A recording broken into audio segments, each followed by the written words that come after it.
Olá, meus amigos e minhas amigas, sejam muito bem-vindos à Cabaninha de Luz, seu canal de encontro com o mundo espiritual.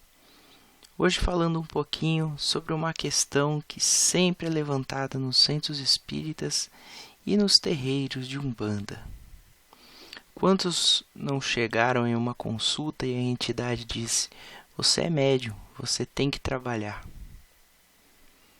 Quantos não foram ao centro espírita e escutaram a mesma pergunta? Mas é realmente uma obrigação de uma pessoa se atrelar a algum tipo de religião? Ela é escrava daquilo? Acredito que não, e nós iremos falar um pouquinho sobre isso hoje. Muitas vezes, uma pessoa, quando adentra um centro espírita ou uma casa de Umbanda, está totalmente desequilibrada. Ela não sabe o que está acontecendo com ela, espíritos obsessores ao seu redor, aparição de vultos, todo tipo de negatividade ou processo depressivo. A função inicial, então, de qualquer dirigente é reequilibrar essa pessoa, trazê-la à sua condição saudável, espiritualmente saudável, e a orientar em todas as dúvidas que ela tiver, mas nunca acorrentar as pessoas, nunca fazer com que essas pessoas tenham medo de pensar por si. Toda religião deriva do amor de Deus. É lógico, cada uma trabalha um aspecto da alma, mas todas têm relação com o sagrado. A gente fala muito disso nos nossos vídeos de integração entre as religiões. Então, existem dois motivos básicos para se ouvir isso em um centro, em um terreiro. Primeiro, a preocupação verdadeira que as entidades têm com aquela pessoa. A pessoa não sabe o que está acontecendo com ela, a pessoa precisa entender para se defender, se proteger. Mas ela não é obrigada a virar médium da casa ou servir as entidades. Não, porque isso seria uma escravidão. E espíritos de luz não escravizam ninguém. O que ocorre é que a pessoa pode ter uma frequência no centro, tomar um passe. Isso já resolve muitos problemas. Isso já ajuda demais. A pessoa pode fazer um cursinho sobre a mediunidade, mas sem desenvolver apenas a parte teórica. Isso já vai ajudar bastante. Não é sempre que uma pessoa tem que se vincular a uma casa. Ela tem direito de escolher o caminho dela. Por exemplo, a Umbanda, ela é caridade, a manifestação do espírito para a caridade. Então, uma pessoa na igreja católica, quando ajuda alguém, faz caridade. Uma pessoa num culto evangélico, quando ajuda alguém, faz caridade. Então, fazem Umbanda. Não seguem as linhas de trabalho da Umbanda e não recebem entidades de Umbanda, mas fazem a Umbanda na sua essência mais pura. Então, nós temos que ter menos preconceito, porque todos somos um. Então, essas entidades, por ego do próprio médium, às vezes, que passou por isso também, aquilo fica intrincado, ou por influência dos dirigentes das casas que querem mais médiuns. Infelizmente, as religiões que tratam de espiritismo têm uma influência muito negativa do dinheiro, porque tudo é muito místico, tudo é muito não concreto. A pessoa realmente tem que acreditar. Não são todas as pessoas que têm mediunidade que conseguem ver, sentir de maneira muito direta as coisas. Na realidade, era quase Era, era muito raro isso. E hoje as pessoas criaram uma verdadeira fábrica de cursos de desenvolvimento mediúnico a 200, 300 reais o dia. Tem gente vendendo um curso de desenvolvimento mediúnico uma vez por mês, 300 reais. Na Umbanda. Coisa que se for 100% direcionado para a manutenção do terreiro, perfeito. Mas o que ocorre é que existe um pinga-pinga em muitos lugares. Pinga na mão do dirigente, pinga na mão da pessoa que faz o desenvolvimento, pinga um pouquinho no terreiro, isso é errado. Então, ter mais filhos de santo te traz mais prestígio, aumenta seu ego. Também te traz mais dinheiro, que pode ser para o terreiro ou pode ser para o bolso da pessoa. Vai depender da honestidade de cada dirigente.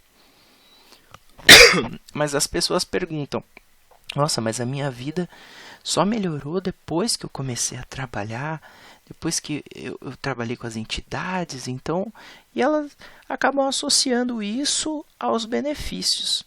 Ter uma entidade protetora, e não é assim. As pessoas querem incorporar, não para fazer a caridade, que é o correto. Você é médium para você ajudar as pessoas, para servir, você é uma mera ferramenta de trabalho. Você faz uma parceria com o espírito para ajudar. Você não é super poderoso, você não tem capacidades místicas. Porque senão Deus faria uma diferenciação entre seus filhos. Então Deus não seria todo amor e bondade. É lógico isso. Aqueles que escolhem o caminho da mediunidade são pessoas que têm uma essência espiritual muito elevada. E aí precisam trabalhá-la. Pode ser na Umbanda, pode ser no Espiritismo, pode ser no xamanismo, pode ser na igreja evangélica, onde ela quiser. Porque ela tem que se reconectar com Deus, se reconectar com o divino. O divino nela, o divino ao seu redor, o divino nos outros. Agora, se a pessoa não trabalha isso, que é o que muitas vezes acontece, a pessoa deixa uma casa de Umbanda e às vezes se torna um ateu, às vezes a pessoa se torna uma pessoa que não quer nem ouvir falar de religião, então ela se afasta de tudo, sabe? Ou 880. E aí ela começa a sofrer ações deletérias, trazer espíritos obsessores para ela, mas não no sentido de que me abandonaram ou Deus não gosta de mim. É que a própria pessoa, a própria alma dela, a essência dela sente falta. Você não pode nadar contra a correnteza. Você começa a frequentar qualquer lugar que seja e alimentar o seu espírito, as coisas começam a andar. Mas a vontade, o dinheiro que está envolvendo todos esses processos aí impedem as pessoas de realmente ajudarem o outro. Então, vocês podem ser felizes aonde vocês quiserem. O medo nunca pode ser a resposta para vocês permanecerem numa casa. Só o amor, e só o amor basta. Um último slide. Eu sou obrigado a trabalhar? Não sou. Não precisa. Muitos dirigentes acabam por se tornar espíritos encarnados obsessores. Isso é fato. A capacidade mental de impor medo e condicionar as pessoas é absurda. É algo cruel. É algo sujo. Muitas vezes as pessoas fazem por ignorância, porque foi passado a elas dessa forma. E essas pessoas não têm muito o que exigir delas, porque elas não entendem. Agora, outros sim, outros fazem por maldade. E devemos lembrar que a responsabilidade de qualquer dirigente espiritual é 1. Zelar por aquela pessoa que entra na sua casa, do momento da entrada até o momento da saída. Isso um consulente. Agora, se a pessoa é um filho da casa, um médium, é mais ainda. É zelar da entrada dele na corrente mediúnica, nos cursos, até a saída dele. E deve ser respeitada toda a sua vontade. Olha, não quero mais fazer. Olha, não tenho vontade de fazer determinado ritual. Isso não vai da minha índole. E se não for o caso, se aquela vertente, por exemplo, sacrifício de animais, sacrifício de animais, não é uma coisa que você goste, por exemplo, eu não gosto, não tenho a mínima vontade, não faz parte de mim. Eu chegar para o dirigente e falar, olha, eu não quero participar disso, assim, respeito. E aí o dirigente pode falar, não, tudo bem, que é isso, vamos tentar resolver isso de outra forma. Mas se não for o caso,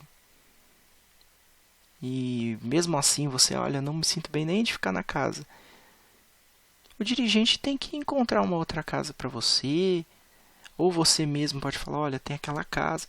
E o dirigente tem que facilitar essa sua saída, falar para você o que você precisa fazer, garantir que você se sinta bem com essa saída, que não fiquem rusgas. Que as pessoas, o dirigente acaba ficando magoado muitas vezes, sabe, o ego. Ele tá saindo da minha casa, não gostou de mim.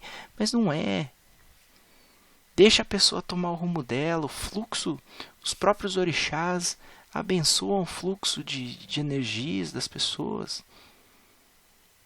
Não queira impor o medo, impor uma série de regras. Você vai deixar a pessoa infeliz na sua casa? Isso não faz sentido. Então, ajude-a de todas as formas.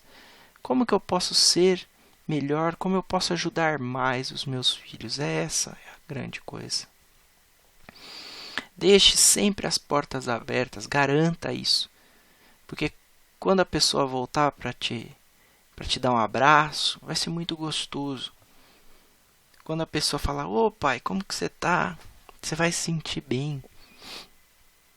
Eu luto por isso, gente. E lembrando, sempre, a casa é de Deus e dos orixás, na Umbanda, por exemplo. No Centro Espírita, a casa é de Deus, é de Jesus. Ela não é do dirigente. Assim como o próprio filho de santo, o médium, ele não é do dirigente, ele é filho do orixá. Lembremos da parábola do filho pródigo, quando retorna à casa e é bem recebido por seu pai. Devemos sempre receber bem aqueles que foram embora, porque são nossa família também. Esqueçam, uma das funções de facilitar a saída é demonstrar, segundo a vertente deles, como se desligar do terreiro da maneira adequada. Despacha imagem, não despacha, lava na água corrente da cachoeira, não lava, faz tudo. Ajude em tudo. É sua responsabilidade como dirigente. O medo não pode ser uma responsabilidade. O amor sempre. Então as pessoas falam, não, mas é mãe, pai de santo. É mãe, pai de santo não significa de ser tutor, de ser o guia naquele caminho espiritual, de orientar em tudo, de ajudar em tudo. O termo ele vai denotar sempre um respeito e uma ligação de fé entre as pessoas, porque acaba se tornando uma verdadeira família. Uma família espiritual, uma egrégora de um terreiro. Entende? Mas quem rege a pessoa é o orixá. não é o dirigente. Entidades que trancam a vida da pessoa, entidades que acorrentam a pessoa no terreiro, não são entidades de luz. Poderiam ser entidades, inclusive, egoístas. E isso não é próprio de uma entidade de luz. Então, as entidades, elas sempre querem o bem dos seus filhos. Os espíritos de luz, os orixás querem o bem das pessoas, o bem da humanidade. Então, eles não acorrentam. E quem acorrenta é o ego, é o dinheiro, são os bens materiais que um pai de santo pode ter. Então, gente, menos fanatismo, mais amor, mais axé. A gente já briga demais com o mundo carnal, as pessoas. A gente tem que se reconciliar com elas. Agora a gente tem que brigar com os espíritos também. Essa desunião só traz benefício para os espíritos obsessores. E devemos lembrar que até mesmo um espírito obsessor pode ser uma bênção. Ah, como isso? Porque às vezes o espírito obsessor está te lembrando de alguma coisa. Lembrando que você tem uma capacidade escondida, que você pode ajudar outras pessoas e você está sendo obsidiado por causa disso. Porque você está se deixando levar por prazeres mundanos, está se deixando levar pela maldade, fazendo mal para os outros. Se você não estivesse fazendo isso, às vezes você não seria, né?